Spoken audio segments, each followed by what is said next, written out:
वाला बात, तो बच्चा लोग से आप बाकायदा उनका इंटरव्यू लीजिए। उन लोग, मुझे लगता है उनको इस विषय में जानकारी भी नहीं कि वहाँ किसका सभा की, वो सुने तो मेहमान घर गया था, क्योंकि उन लोग को मिल गया। मुझे लगता है इसमें कहीं ना कहीं सरकार के जो लोग हैं और जो उनका डुमरी क्षेत्र में उनके जो दल के लोग हैं, उनकी बहुत बड़ी साजिश है। उन लड़कों के पास ना मेरा टेलीफोन नंबर होगा, ना कभी उनसे मेरी बात हुई होगी। आप चाहे तो उसका बाकायदा सर्वे कर ले, क्योंकि वो लड़का लोग का नाम तो सबको जानता है। जबकि हम लोग को सुनने में आया बाकायदा प्रशासन फोर्स कर रही थी कि आपसे बता दो कि आपका संबंध जेबी कैसे है। बाकायदा उनको फोर्स किया जा रहा था। और जैसा कि सूचना मिला, 2 बच्चा तो बोकारो का अपना फूफू घर गया था। तो ये केवल और केवल मतलब बोलते हैं ना, अपना गुस्सा किसी और पर उतारना, तो ठीक वो वही काम है। बाकी वो बच्चा लोग पढ़ने वाला है, पीजी पढ़ा लिखा लड़का है। उन लोग मुझे नहीं लगता इस तरह कार्य किया। उन लोग केवल जबरन कि जेबी केस से नाम जोड़ने के लिए, हम लोग को बदनाम करने के लिए कंटिन्यू उनको फोर्स किया गया था, जो कि मुझे लगता है। और उनको ले ऐसा गया जैसे कोई गैंगस्टर, जैसे कोई बड़ा क्रिमिनल हो, कोई मने अपराधी हो, जो मने उस पर जैसे लगभग दर्जनों हत्या का मुकदमा दायर हो, इस प्रकार उन्हें ले जाया गया, पोस्टर फाड़ा गया। तो उसके लिए कानून बनता है। प्लस उन्होंने उन बच्चों से ही बाकायदा इंटरव्यू ले सकते हैं। मुझे लगता है ये बहुत बड़ी सोची समझी साजिश है। आप बोकारो में सभा की और बोकारो का डेमोग्राफी लगातार बदलता जा रहा है, क्या कहेंगे इस पर? सभा में तो बोले ही डेमोग्राफी किस प्रकार बदला जा रहा है। यहाँ के लोगों का भी कुछ योगदान है, अपनी ज़मीनों को समझ नहीं रहे। बिल गेट्स समझ गए ज़मीन का वैल्यू क्या होता है, बोकारो के लोग नहीं समझ रहे। तो उसमें लगातार हम लोग समझा रहे हैं, डेमोग्राफी बदलेगी यानी अपनी भाषा संस्कृति बदलेगी, आपका रोजगार में दावा होगा, यानी कुल मिलाकर आप धीरे धीरे खत्म होते जाएंगे। देखिए, जब आपके पास सत्ता की शक्ति हो तो आप दुरुपयोग कर सकते हैं, बोलने वाला कौन? वही हुआ। भारत के संविधान किसी भी अनुच्छेद में इस बात का जिक्र नहीं है कि कोई वीआईपी पर्सन अगर सभा करे तो आप बगल में सभा नहीं कर सकते, ऐसा कहीं जिक्र नहीं है।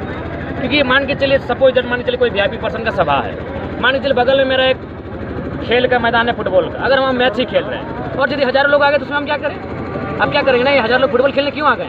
तो ऐसा बाकायदा कहीं नहीं है, कॉन्स्टिट्यूशन में कहीं नहीं है कि कोई वीआईपी पर्सन अगर सभा करे तो आप नहीं कर सकते हैं। अगर वो वीआईपी पर्सन है तो जाहिर सी बात, उसने वीआईपी काम किया होगा, तो जब उसने वीआईपी काम किया है तो बाकी की सभा से उसको कैसा डर?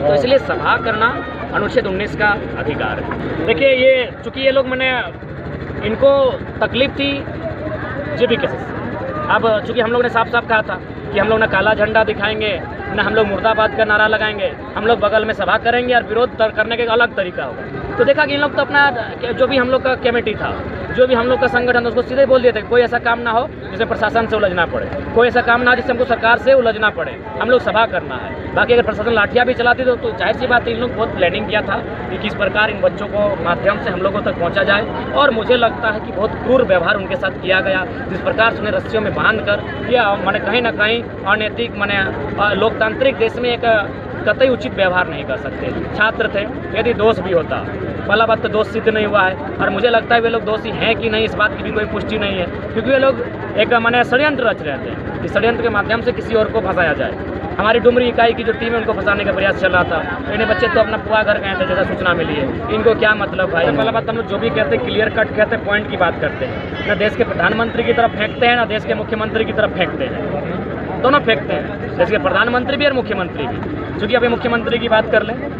हाल फिलहाल आए थे, धोती साड़ी बांट रहे थे, सोना सोवरन धोती साड़ी योजना, यानी हमारे वो झारखंड के ही हैं। 100% जो लोग हैं धोती साड़ी पाने वाले झारखंड के ही हैं। यानी हमारी दादी को क्या मिला? साड़ी। हमारे दादू को क्या मिला? धोती। और नौकरी किसको मिला? यूपी बिहार वालों को। कहाँ? टीचर का नौकरी।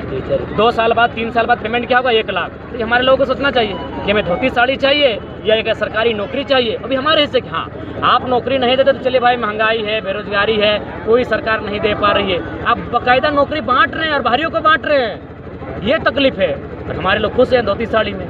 देखिए, उन लोग बाकायदा बोल रहा है हेमंत सोरेन अच्छे मुख्यमंत्री हैं, यूपी बिहार वाले, नौकरी क्लियर हो गया। अरे दीदी, आपको क्या पता चलेगा? आपको तो नौकरी मिला है, आपको तो प्रमाण पत्र मिला है, आपको तो नियुक्ति पत्र मिला है। हमारी माँओं का, हमारे बहनों का, हमारी माताओं का सिंदूर जुड़ा है। वो दर्द को हम लोग जानते हैं कि तकलीफ में राज लिए हैं। आपके तो चेहरे पे हंसी का ठिकाना नहीं है। आपको राज्य में नौकरी मिला है, मजे से लूटिए। फिर बाहर के लोग यहाँ लूटने के लिए आते हैं, मजे से लूटिए।